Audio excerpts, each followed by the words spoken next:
اسی بات کو ایک دانشور نے اپنے الفاظ میں یوں کہا کہ مرنے کے بعد جنت میں جانے کے لیے مرنے سے پہلے جنت میں رہنا ہوگا. یعنی آج آپ اس طرح کی لائف گزار رہے ہوں کہ آپ کو وہ کیفیات کسی نہ کسی درجے میں آج بھی فیل ہو رہی ہوں.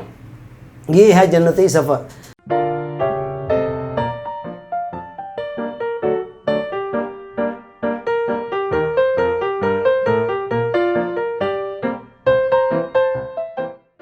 ڈیئر آڈینس، السلام علیکم. انگلش کے اندر ایک خوبصورت قول ہے، road to heaven is heaven. جنت کی طرف جانے والا راستہ بھی جنت ہے. جنت کی طرف جانے والا راستہ بھی جنت ہے. اس کا کیا مطلب ہے؟ آپ دیکھیں، ایک بندہ لاہور سے اسلام آباد کے لیے عازم سفر ہوتا ہے، سفر کرنا شروع کر دیتا ہے.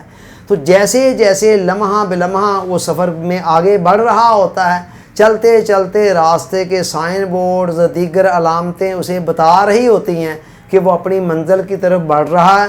اور اسی طرح منزل کی طرف بڑھتے بڑھتے ایک لمحہ آتا ہے جو اب وہ اپنی منزل کو پا لیتا ہے، وہاں پر پہنچ جاتا ہے.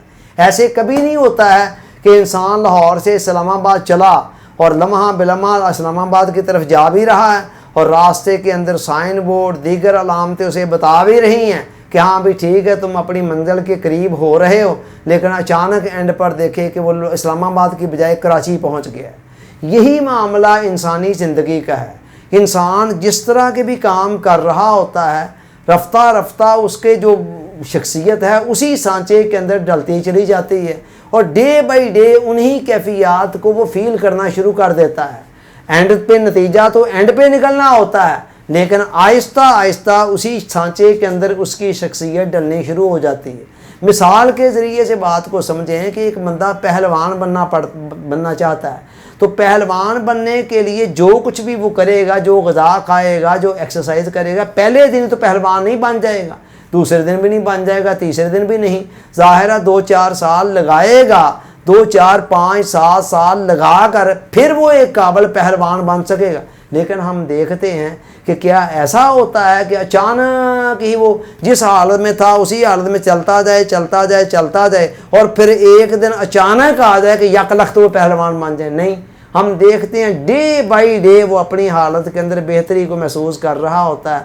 ہر روز اس کی طاقت قوت بڑھ رہی ہوتی ہے اور اس طرح آہستہ آہستہ سلو اینڈ اسٹیڈی کے اصول پر چلتے چلتے وہ ایک دن آتا ہے جب پہلوان مکمل طور پر بن جاتا ہے. مگر اس سے کتنا پہلے وہ اپنی ان کیفیات کو اپنے اندر فیل کرنا شروع کر دیتا ہے.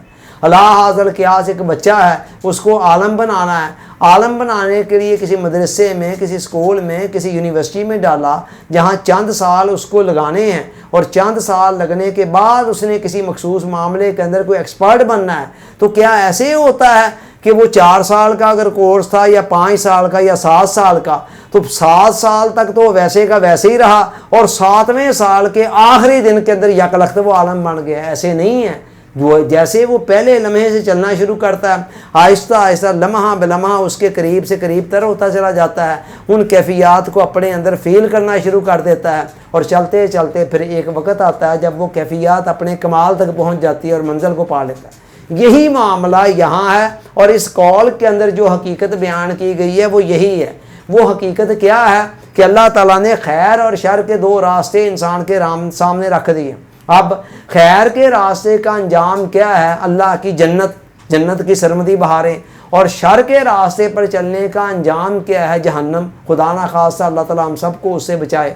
اب جب ایک بندہ جنت والے کام کرنے شروع کرے گا تو اصل میں تو وہ جائے گا جنت میں مرنے کے بعد، لیکن دنیا کے اندر ہی ایسی کیفیات اسے فیل ہونا شروع ہو جاتی ہیں کہ جیسے جنت کے جو ٹھنڈی ٹھنڈی خوشگوار ہوائیں ہیں نا، ان کے ابتدائی جھونکے یوں سمجھ لیں دنیا میں ہی آنے شروع ہو جاتے ہیں.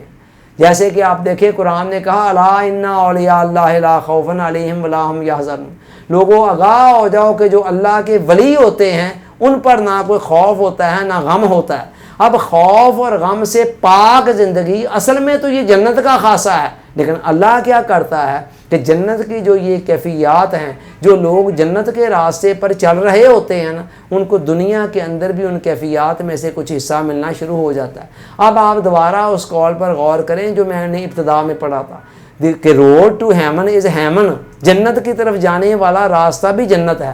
اسی بات کو ایک دانشور نے اپنے الفاظ میں یوں کہا کہ مرنے کے بعد جنت میں جانے کے لیے مرنے سے پہلے جنت میں رہنا ہوگا۔ یعنی آج آپ اس طرح کی لائف گزار رہے ہوں کہ آپ کو وہ کیفیات کسی نہ کسی درجے میں آج بھی فیل ہو رہی ہوں، یہ ہے جنتی سفر۔ لہذا اپنے من میں جھانک کر دیکھیں کہ اگر تو جنت کی کچھ کیفیات، کوئی سکون، کوئی راحت آج دنیا میں بھی محسوس ہو رہا ہے تو پھر سمجھ لیں اگلی جنت بھی کنفرم ہے، ورنہ تھوڑا سا فکر کریں اگلی جنت بھی مشکوک ہے اگر آج ہم جہنم والی کیفیات کے اندر جی رہے ہیں۔ اللہ تعالیٰ سوچنے سمجھنے یاد رکھنے عمل کی توفیق عطا فرمائے، آمین۔ آپ کا بہت بہت شکریہ۔ السلام علیکم۔